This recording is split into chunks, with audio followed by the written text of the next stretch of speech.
Welcome to Scary Lore, where the unthinkable becomes the reality.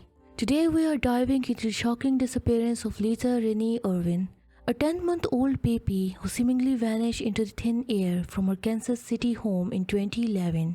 The case that has haunted detectives and devastated a family for over a decade. Join us as we unravel the tangled threads of this mystifying crime, exploring the darkest corners of human nature and the unrelenting quest for truth.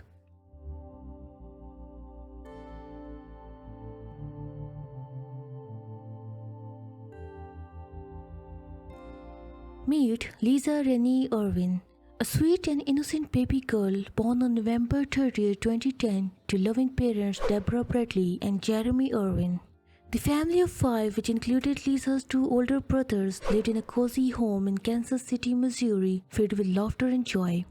Deborah, a dedicated stay-at-home mom, cherished every moment with her children, while Jeremy worked hard as an electrician, often pulling night shifts to provide for his family. On the fateful evening, October 3, 2011, Deborah tucked Lisa into bed around 10 p.m., giving her a goodnight kiss and snuggle. But when Jeremy returned home from work just a few hours later, their peaceful world was shattered. Lisa was gone, vanished without a trace from her crib. The room was in disarray, with signs of a struggle and a mysterious stranger lurking in the shadows. The family's worst nightmare had come true, and their lives would never be the same.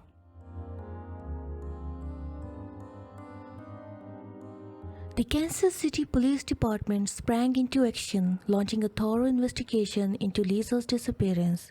They collected crucial evidence and interviewed key witnesses, following every lead with precision. Two eyewitnesses came forward, reporting a suspicious sighting of a man carrying a baby around the time Lisa vanished. This tip prompted a meticulous search of the Irwin home, yielding several items of interest: a comforter, a pair of shorts, a glow-worm toy, a Cars-themed blanket, and rolls of tape and a tape dispenser, which could be related to a possible abduction or simply be a household item. The family had 3 cell phones, and when Deborah and Jeremy tried to call police, they noticed that they were not anywhere. Whoever took Lisa took those cell phones with them. The police also conducted multiple interviews with Deborah and Jeremy, scrutinizing their statements and alibis. However, despite this thorough investigation, no one has been formally charged in connection with Lisa's disappearance, leaving the case open and the family seeking answers. In 2013, there were reports of a girl from Greece named Maria to be Lisa, but Maria was 6 years old in 2013, while Lisa should have been 3. So what really happened to Lisa Renee Irwin? Was she taken by a stranger, or was it a crime closer to home? Let's dive into the theories. This theory suggests that an unknown person snuck into the house and snatched Lisa. There were reported sightings of a man carrying a baby near the time Lisa vanished. A CCTV footage indeed showed an individual, but by the video it wasn't possible to tell whether he was carrying a baby or not. Regardless, the man was identified as John Jersey Tanko, who had a history of breaking into people's houses and stealing stuff, but he was never involved in any kidnapping. Police did investigate him, and he was later cleared off as a suspect.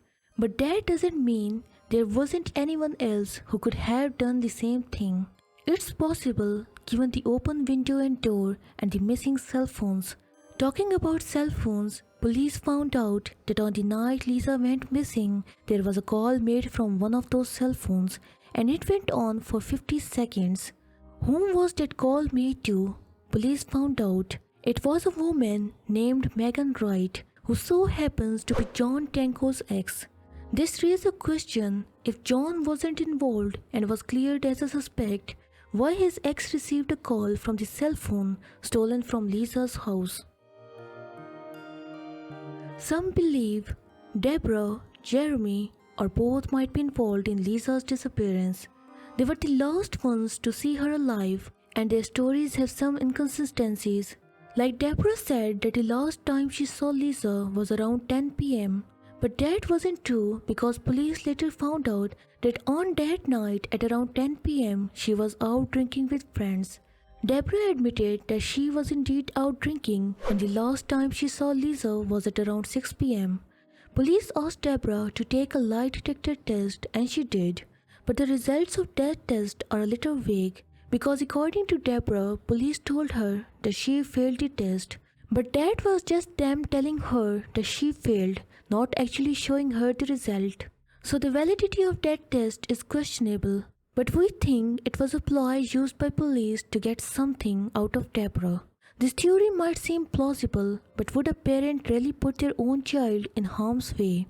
This segues into another possibility, according to which Lisa's death was an accident, and the family covered it up. Maybe she fell or got injured and they panicked. But would they really go to such great lengths to hide the truth?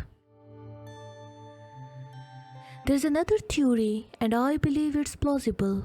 The same year Lisa went missing, Jeremy noticed a strange transaction from his bank account.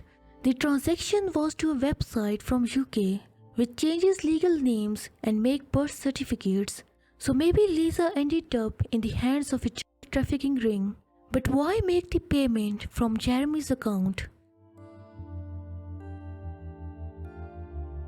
As the search for Lisa Renee Irwin continues, her family holds on to the hope that one day they will find the answers they so desperately seek.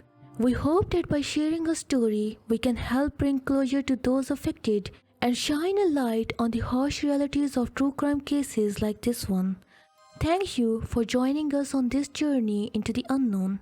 Don't forget to like, comment and subscribe for more true crime content that will leave you questioning everything. Join us next time on Scary Lore as we delve deep into another baffling case. Until then, stay curious, stay vigilant and always seek the truth.